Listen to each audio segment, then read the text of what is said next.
हाँ, तो कैसे हैं आप सभी?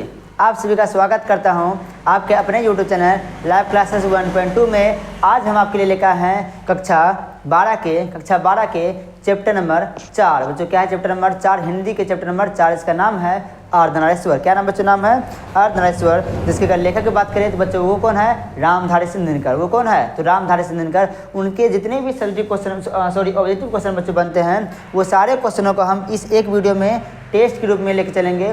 तो अगर बच्चों आपको वीडियो अच्छा लगता है तो वीडियो को लाइक करके दिएगा, और अगर चैनल पहली बार है तो चैनल को सब्सक्राइब करके चलिएगा। चलिए बच्चा, आपका जो क्लास है वो शुरू कर देते हैं। इसमें टोटल जो आप बच्चों का एक बार देख लेते हो तो आपके 100% बच्चों जो क्वेश्चन है वो सारे बन जाएंगे क्वेश्चन यहीं से आपको, ठीक है। जो 100% बच्चों क्वेश्चन है वो सारे क्वेश्चन आपके बन जाएंगे। चलिए बच्चों, बिना टाइम वेस्ट किए आपको ये क्लास शुरू कर देते हैं। तुम लोग कुछ देखती है यहाँ पे?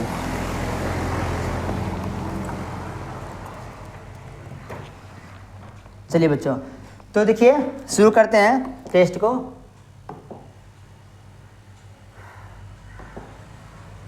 इसमें से बच्चों आपका जो देखिए पहला प्रश्न है वो क्या दिया हुआ है? दिनकर की कविता में कौन सा गुण नहीं था? दिनकर जी की कविता में कौन सा गुण नहीं था?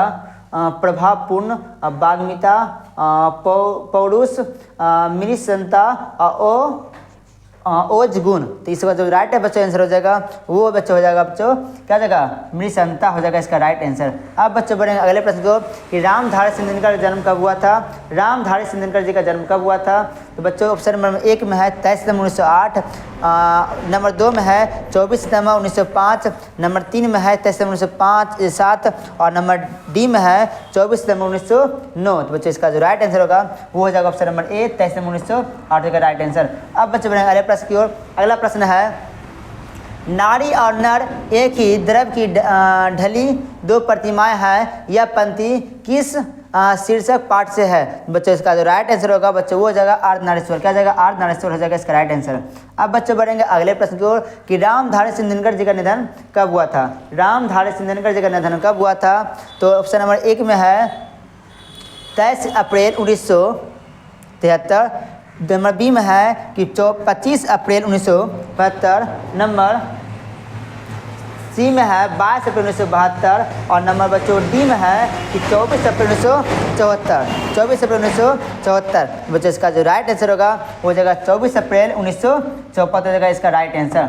अब बच्चों बढ़ेंगे अगले प्रश्न की ओर। अगला प्रश्न बच्चों है कि जिस पुरुष में नारीत्व नहीं डैश है, जिस पुरुष में नारीत्व नहीं डैश है बच्चों क्या है? अपूर्ण है। क्या है? अपूर्ण है। अगला प्रश्न बच्चों है कि दिनकर को किस गद्य पुस्तक पर साहित्य अकादमी पुरस्कार मिला था? दिनकर जी को किस गद्य पुस्तक पर साहित्य अकादमी पुरस्कार मिला था? बच्चों इसका जो राइट आंसर हो जाएगा संस्कृत के 4 अध्याय बच्चों से क्या मिला था?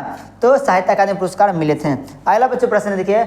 अगला प्रश्न है कि रोज शीर्षक कहानी में किसने पूछा कि तुम कुछ पढ़ती लिखती नहीं हो? बच्चों ये जो है दूसरे चैप्टर बच्चों इसमें आ गया है, ठीक है।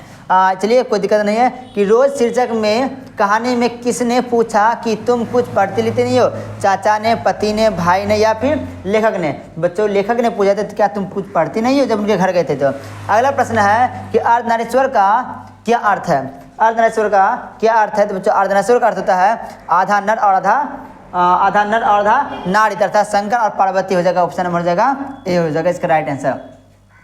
बच्चों अगला प्रश्न है कि राष्ट्र कवि के नाम से किन्हें जाना जाता है? तो राष्ट्र कवि के नाम से बच्चों जानते हैं किन्हें? तो रामधारी सिंह दिनकर जी को। रामधारी सिंह दिनकर जी को। अगला है कि दिनकर किस युग के कवि थे? दिनकर जी किस युग के कवि थे बच्चों? तो छायावादोत्तर युग के बच्चों कवि थे। अगला प्रश्न है कि अर्धनारीश्वर शीर्षक निबंध के निबंधकार का नाम बतावे। क्या है कि अर्धनारीश्वर शीर्षक निबंध के निबंधकार का नाम बतावे? तो बच्चों उसका जो राइट आंसर हो जाएगा ऑप्शन हो जाएगा बी रामधारी सिंह दिनकर। अगला प्रश्न है कि किस रचनाकार की पंक्ति है नारी स्वर्ण है, नारी सुगंध है, नारी पुरुष की बाहों पर झूलती हुई जूही की माला है? तो बच्चों किन की है? तो बच्चों वो किन की है? तो रामधारी सिंह दिनकर की। रामधारी सिंह दिनकर हो जाएगा राइट आंसर।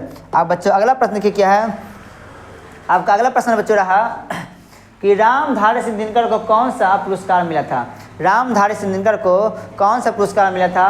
उन्हें मिला था पद्म भूषण पुरस्कार मिला था। ठीक है, अगला प्रश्न आपका रहा बच्चों कि अर्धनारीश्वर पाठ के लेखक कौन है?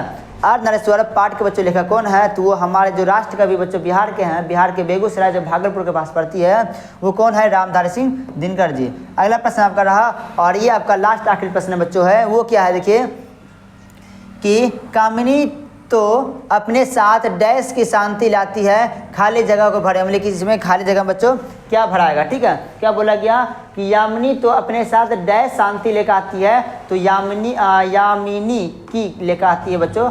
तो ये बच्चों आपका टोटल 15 ऑब्जेक्टिव प्रश्न जो कि आपके बिहार के लिए मोस्ट इम्पोर्टेंट था। बच्चों अगर आपको वीडियो अच्छा लगा है तो वीडियो को लाइक कर दें और चैनल को सब्सक्राइब कर दें। मिलते हैं बच्चों नेक्स्ट वीडियो में, तब तक के लिए जय हिंद।